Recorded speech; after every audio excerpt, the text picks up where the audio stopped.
এই খবরে আমাদের নজর থাকবে, তবে আসবো পরবর্তী খবরে। ফারাক্কা ভিডিও অফিসে এসআইআর শুনানিতে উত্তেজনা, শুনানি করে ভাঙচুর, ঘটনাস্থলে উত্তেজনা, চেয়ার টেবিল ছুঁড়ে মারধর উপস্থিত কর্মীদের। চেয়ার টেবিল ছুঁড়ে মারধর উপস্থিত কর্মীদের। ফারাক্কা বিডিও অফিসে এসআইআর শুনানিতে উত্তেজনা, শুনানি করে ভাঙচুর, ঘটনাস্থলে উত্তেজনা, চেয়ার টেবিল ছুঁড়ে মারধর উপস্থিত কর্মীদের।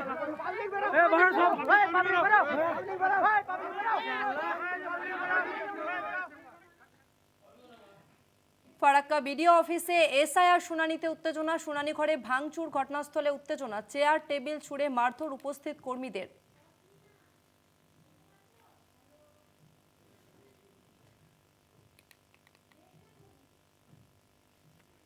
ফারাক্কা বিডিও অফিসে এসআইআর শুনানিতে উত্তেজনা, শুনানি ঘরে ভাঙচুর, ঘটনাস্থলে উত্তেজনা, চেয়ার টেবিল ছুঁড়ে মারধর উপস্থিত কর্মীদের।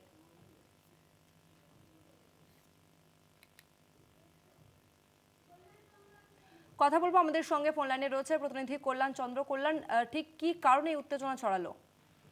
দেখো, উত্তেজনা ছড়াচ্ছে হচ্ছে, তুমি সকাল থেকেই জানো যে নওদাতে যেমন রাস্তা অবরোধ হয়েছে, তেমনি এই ফরাক্কার যে ব্লক অফিস রয়েছে সেখানে হিয়ারিং সেন্টারে গিয়ে ভাঙচুর করা হয়, চেয়ার টেবিল ভাঙচুর করা হয় এবং হিয়ারিং যারা কর্মী ছিলেন তাদেরও নাকি মারধর করা হয়, এরকম অভিযোগ উঠেছে।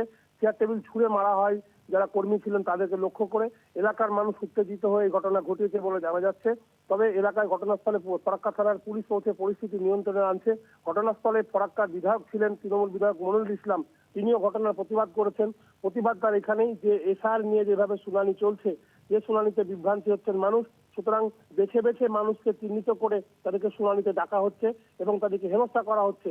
যাতে কারো নাম বাদ না যায়, একজন বৈধ ভোটারও যাতে নাম বাদ না যায়, তার জন্য তিনি আন্দোলন করছেন, তার দল আন্দোলন করছেন এবং কোনোভাবেই এভাবে শুনানি চলতে দেওয়া যাবে না বলে তিনি হুঁশিয়ারি দিয়েছেন। ঘটনাস্থলে তিনিও রয়েছেন, পাশাপাশি স্থানীয় মানুষ যারা রয়েছেন, যারা হেনস্থা হচ্ছেন, যারা হয়রানি হচ্ছেন, তারাও জানাচ্ছেন যে তাদেরকে বিভিন্ন অজুহাত দেখিয়ে ডাকা হচ্ছে এবং বিভিন্ন তাদেরকে সার্টিফিকেট দেখাতে বলা হচ্ছে।